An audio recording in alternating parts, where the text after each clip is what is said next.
Hey friends, welcome back to the channel. To be honest, I've been having a tough time motivating myself lately, and as I was looking through old footage that I recorded over the last few months, I started to think of the many diverse emotions that I've felt throughout the year. 2020 has been one hell of a roller coaster ride for many of us.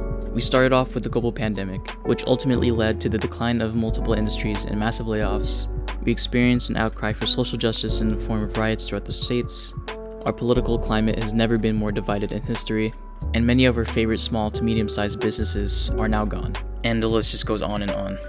So many of you seeing all the polarizing news and hearing it relate from friends also takes a toll on me as well.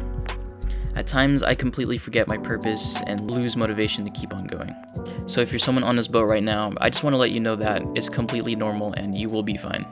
I'm going to share with you some of the things that I have been doing to keep a more positive mental attitude during tough times. But to be clear, I definitely have not mastered this yet.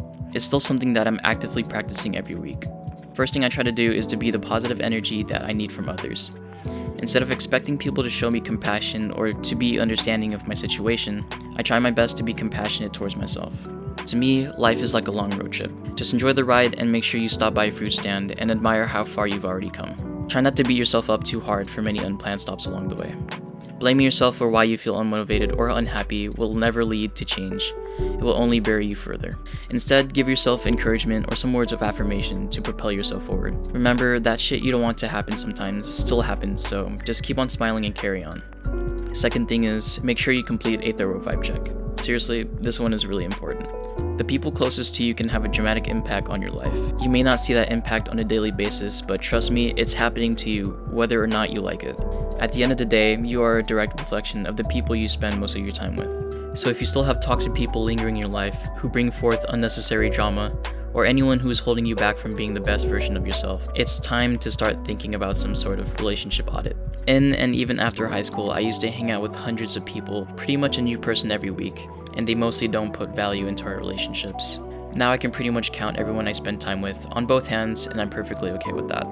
I don't have many people I could pick up the phone and call anymore, but I'll gladly bet my last dollar that these people will be there to lift me up whenever I need it. Third is to find an outlet. As humans, we have a natural need for our voice to be heard. I confide in a lot of family and friends, especially my best friend because he simply knows me best. He helps provide me with different perspectives that I may have completely overlooked and guides me in my decision making when needed. For everything else that I'm not able to say, I write them down in my journal. I recently started journaling, and whenever I find myself in a bit of a rut, I open up to a random page and relive a small part of my past. This is a healthy reminder to myself that problems don't ever go away. You just get better at dealing with them as you gain more life experience. Lastly, go out of your way and do things that make you happy. Allowing yourself to take the time and go do something that you thoroughly enjoy will relieve a lot of life's pressures. Whenever possible, I like to take a step away from home just for a bit and go and take pictures down by the beach without telling anyone. Sometimes I go with a couple of buddies. These types of days are some of my favorites. Good company, good conversations, and beautiful scenery. Whatever it is that makes you feel most like you, make sure you take the time to do that often. I don't know how else to explain it, except for the fact that it's good for your soul, and you definitely deserve it. Anyways, that's all I have for you for now. Thanks again for coming back to the channel and supporting the videos. Keep your head up, my friends. I'll see you soon. Happy New Year's.